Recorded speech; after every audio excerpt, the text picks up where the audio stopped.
Hi, everyone, and welcome to Com 116, Performance of Literature.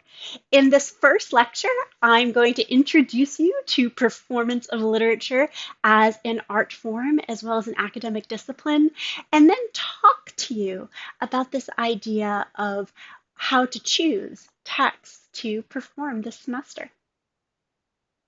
First thing to realize is that performing literature fits into the discipline of communication studies.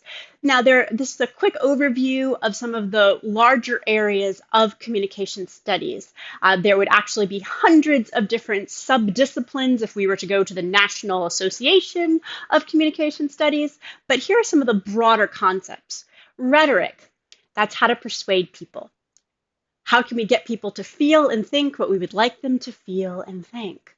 Interpersonal communication is about what one-on-one communication as well as small groups, how we interact together and what sort of practices and strategies and cultural ideas we have in those spaces. Mass communication is anything created to be distributed via media to a large audience. And then there's cultural studies, and cultural studies is bolded with stars, not because it is better than the other subdisciplines, but because that's where performance of literature fits. So in cultural studies, this idea of how culture forms and how we interact, how we decide what groups we're a part of and what groups we're not. Now, there's two ways to think about power within cultural studies. One is a critical look, and that critical look of power sees one group as having power over another. And the only way for that group that is in any way marginalized to gain power is through larger revolutions. And we can think of the civil rights movement, the disability rights movement, the women's rights movement, the gay rights movement. It's this idea of we can have larger cultural shifts, but overall those are in power, stay in power until some sort of revolution happens. There's also a post-structural look at power, and post-structure doesn't disagree that large groups hold power over others, but post-structural looks at that idea that power is always moving through our interactions. And there's moments where we have more power. There's moments when we have less. There's people we're able to persuade. There's people that we can't. And to think about when in our lives we have different roles where we're in charge, where we have power, where we can make things go the way we would like them to, and when we cannot, and how that can shift from moment to moment and relationship to relationship. Okay, so part of a post-structural movement understanding of literature is this idea of the performance of daily life. And a performance of daily life is this idea that consuming literature, interacting with other people, every encounter we have is a performance where we begin to understand who we are through our interactions with other people. Now, this happens from the time we're very, very small. When we're born, we don't know our name. We don't know whether society has categorized us as male or female. These are all things we learn as we get older, and we learn what it means to be a boy, what it means to be a girl. I think of sometimes how my 4-year-old, who's still figuring out gender, will say, is that person over there a girl or a boy? Because he's trying to figure out categories. And sometimes we say, well, we don't really know. And there is this idea of non-binary genders, how we're starting to look and understand that identity can be much more fluid than we might have even thought 5 years ago, right? As we start becoming more comfortable with transgender identity and non-binary identity. And I think of how my 4-year-old is already becoming more at ease with not being able to quite categorize people because the culture he's in has more people that aren't naturally fitting into one binary or the other. But why is he at ease? Because as he moves through space, as he moves through relationships, as he has encounters, he renegotiates this idea of what it means to be male, what it means to be female, what it means to be a boy, a girl, a man, a woman, and he understands in new ways, in more complex ways than he did before. And that happens in every encounter that we have. When you think of what you do when you walk into a space that you've been before. If we were sitting in a classroom and I was at the front of the room, as your professor, you would take your seat in the classroom. Why? Because you've been performing student a long time and you know where the professor is and where the students are. Where if I had all of the chairs in a circle, you might not know quite which chair was mine. That might change where you sit, how you think of my relationship and yours. You think of this idea, every relationship you have, every role you play, you can think of it as an ongoing performance where you negotiate, where you learn, and where you adapt. Another quick example would be how you're dressed, right? We have outfits that work for different places. You wouldn't wear your bathing suit to an academic classroom, unless that academic classroom was a scuba diving class or some sort of swimming class, right? We have rules of what's appropriate to wear, what's appropriate to do, what's appropriate to say, and we negotiate that. We might resist it and try to shake things up, but overall, we know what's expected and we continue to navigate it as it shifts and changes throughout our lives and contexts. I'm going to give you a really brief history of performance of literature. That could be a class all in itself. But you can think of what is called the elocution movement. And what happened with the elocution movement was this idea that if one could learn to speak like they were a member of the upper class, if they could appear as a member of the upper class with the way they held themselves, with the way their dialect, where their vocabulary was, they could therefore transcend social class.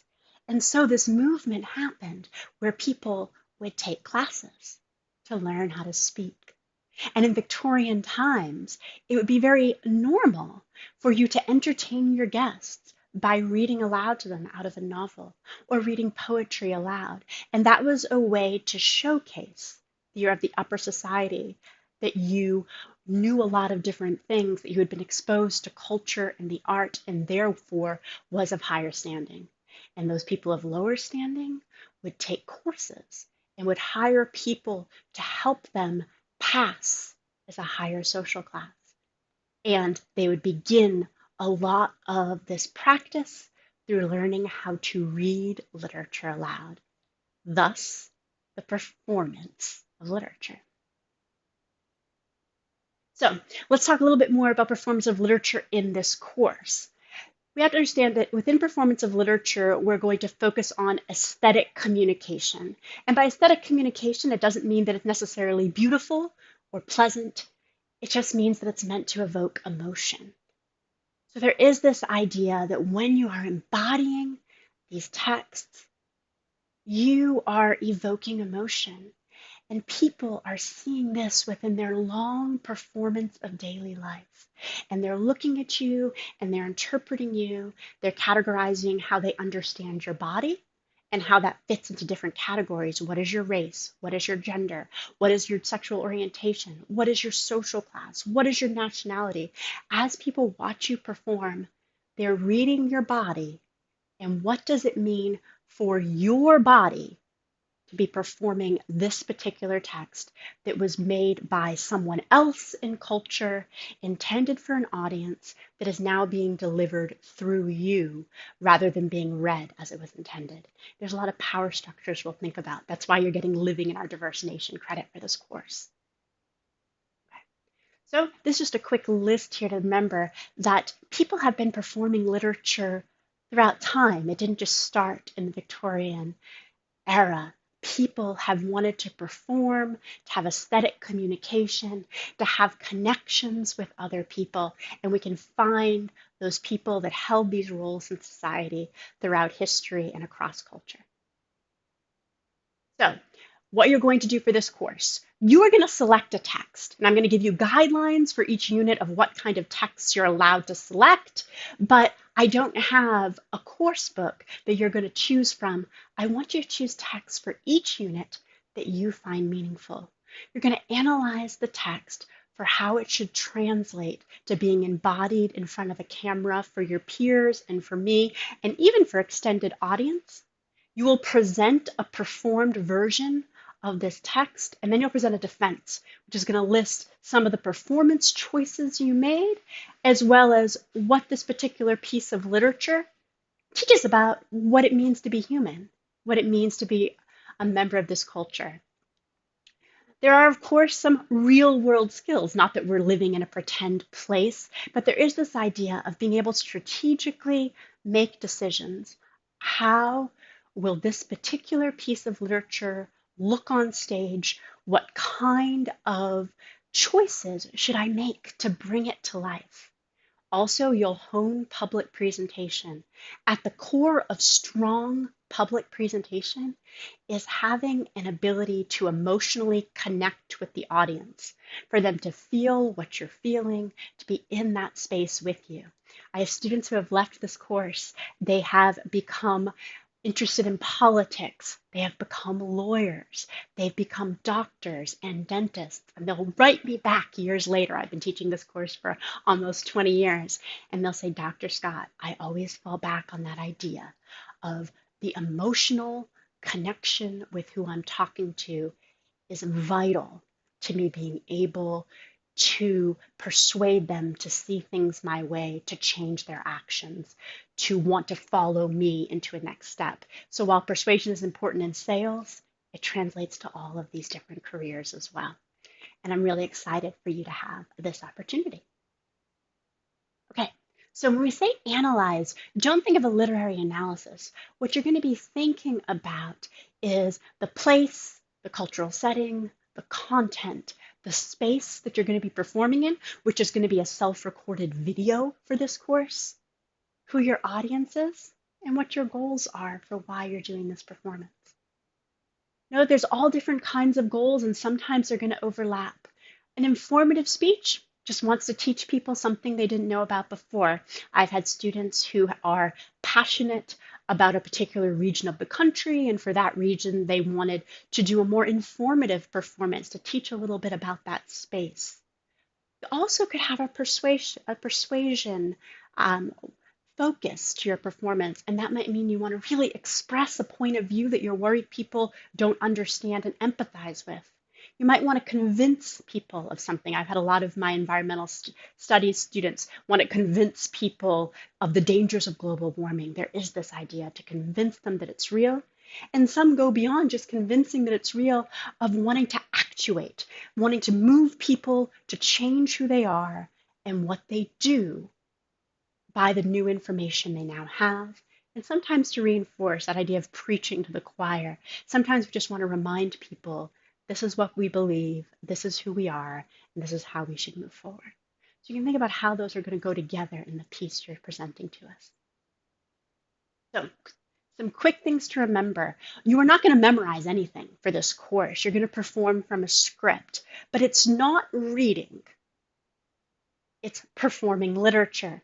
Remember, readers, they look at the printed page. They just reiterate the author's voice as they see it in real time. A literary performer knows the text. You're going to keep rehearsing it. You're going to get to the point where you can look up, connect with the camera instead of being completely tied to your script because you know it so well, even if it's not memorized and you still have your script there. You're going to make interpretive choices. You're going to decide, am I going to take this character out? Am I going to express it this way? What is the voice going to be for this particular person? How are they feeling? There's a level of analysis that goes into performance of literature that doesn't go as much into reading as we just take what's on the page as is and move forward. We're now going to move on to performing literature versus acting in theaters, because there is a difference in arts and aesthetic practices between these two things. So, acting versus performing literary text. If you're an actor, you would wear a costume, you would be cast in one role, you'd be expected to memorize your lines. I've been on stage a lot, and never has there been an expectation that I would not have my lines memorized. And you perform only dramatic scripts. That means plays or movie scripts. There is this idea, one of my colleagues at the University of San Jose is someone who his job, in addition to being a professor, is he takes novels and he turns them into plays for the stage. Now, he is the playwright, and he is a part from the author of that novel. That is what we do when something is made for the stage. We have a whole new script with a whole new author. Now, let's move to oral interpretation or performing literature. While you can wear a costume if it feels fun for you, if it helps you get into character, I don't expect it, and it's not something that we usually do performing with literature. I traveled with a performing theater troupe. We performed different plays by C.S. Lewis for 2 years, and we never had costumes. We just wore solid colored clothing. So there is this idea that there isn't an idea usually of there being a costume. That doesn't mean you can't wear a costume if you would like to. I had one student who was performing from The Great Gatsby, and having on a 1920s hat helped him get into character. You can do that, but it's not expected. Also realize you'll play multiple roles if necessary. Some of you might choose a script that only has one character, but most of you will at least have a narrator and a character that's going to be going back and forth. And there is this idea that you will perform every role in the script. You'll become familiar with it rather than memorizing it. Remember, we're going to interact with the camera, but it's not expected that it's memorized. And you'll perform prose and poetry not from an adapted script for the stage, but from the page of the novel or poems as it was written to be read. Okay, we're going to talk about how to select a literary text. Students often get anxious and they're like, oh my goodness, there's so much literature out there. How am I going to make a decision? So here's a list of things I want you to think about. Think about what you think of when you think of literature. What constitutes literature? You might think of the novels assigned in your English courses, the poetry assigned in those English courses. And of course, all that is literature. But remember, literature is whatever a society agrees it is, whatever a culture agrees it is.